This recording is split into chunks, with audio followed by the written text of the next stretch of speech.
So why 2008 may have been just a warm-up. That's a scary thought because I lived through 2008 and it was no fun, friends. It was no fun.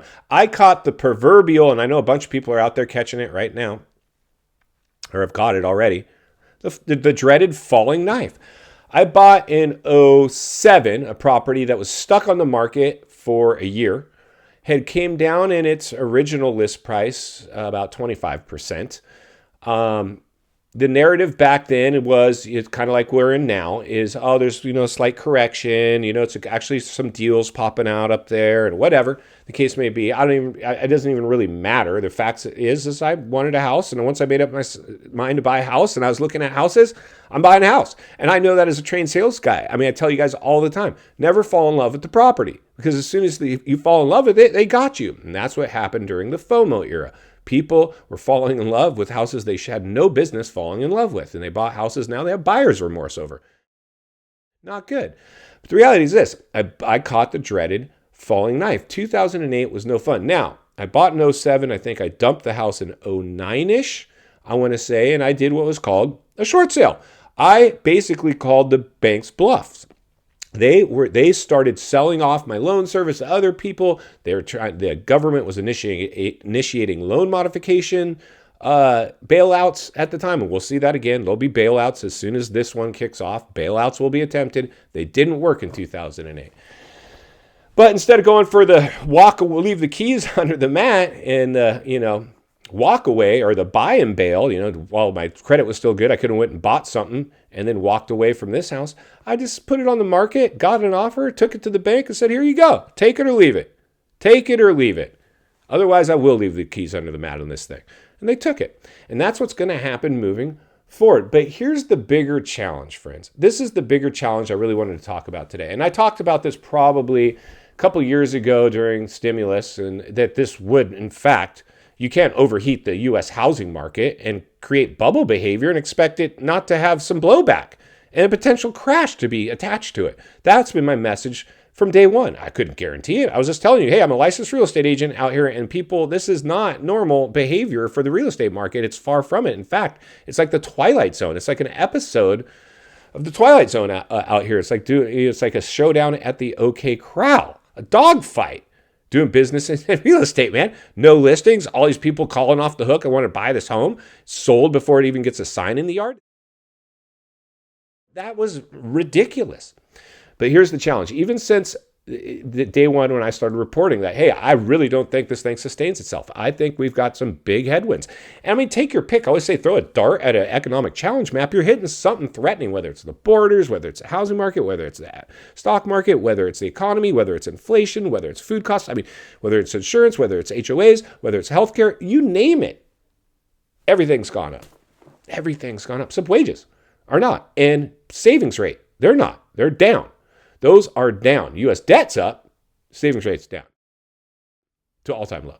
So those are always the two warning signs I look at. What's the U.S. savings rate at, and what's the U.S. debt at? And they're at all-time lows and all-time highs. We've ran out of stimulus, the party's over, and now we're running on credit cards. That's the majority of Americans. They bet on this because, unlike me in 2008, suffering the bad taste of that short sale, and having to suffer through sleepless nights and telling myself, even during this mess, I was like, I think I'm going to play this time safe. I've seen this movie before. And here's where the challenge lies, friends. We're going to cut over to hear from what the media is now reporting on. And I reported on this before. I told you to expect it. Let's go ahead and jump over to a recent article, and then we'll meet back here, wrap it up. Let's get started. Friends, buckle up and strap in. I decided let's Google real estate news and see what pops up these days. Well, it's not rainbows and sunshine anymore. This article says the chief market strategist of the technical traders pointed to worrying signals flashing in the real estate sector as borrowing costs look poised to stay higher for longer. Construction starts for single and multifamily homes have plateaued after a steep drop last year. A pattern similar to the one that flashed prior to the 2008 housing correction, he said. Well, wait a minute. This sounds like it's getting more serious.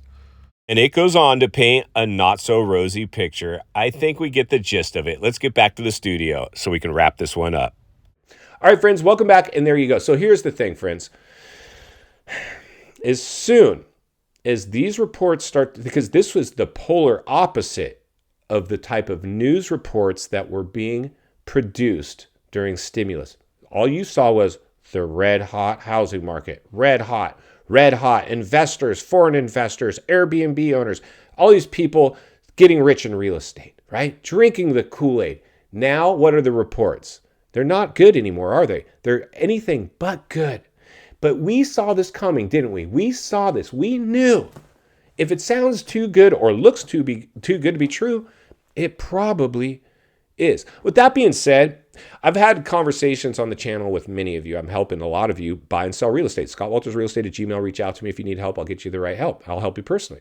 The reality is, unless you've lived through an economic downturn as a bill-paying adult, let me repeat, not as a kid living at home, not at college, dissecting the data, as a bill-paying adult and suffered some of its blowback, you have no idea of what's going on out there. You're hearing these words, yes, but there's two sides to the aisle always on these issues, right? On any issue, there's always two sides of the aisle, it seems.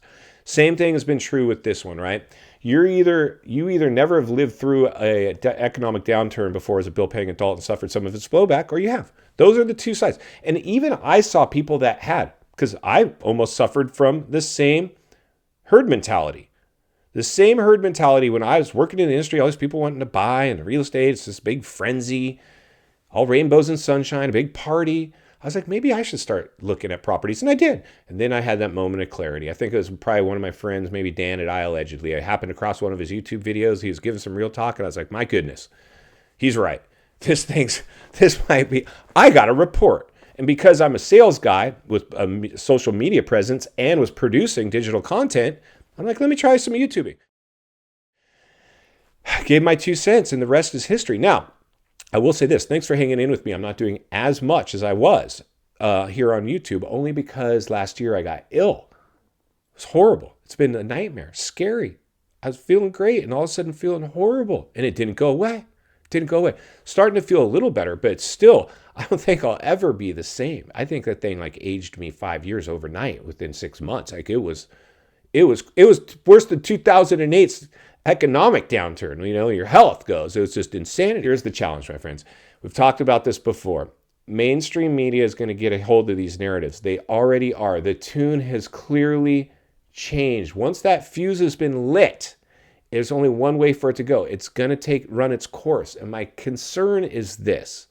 This real estate bubble versus 2008 could potentially be worse because of contagion. We're way more connected now. Good news travels fast. But unfortunately, bad news travels faster.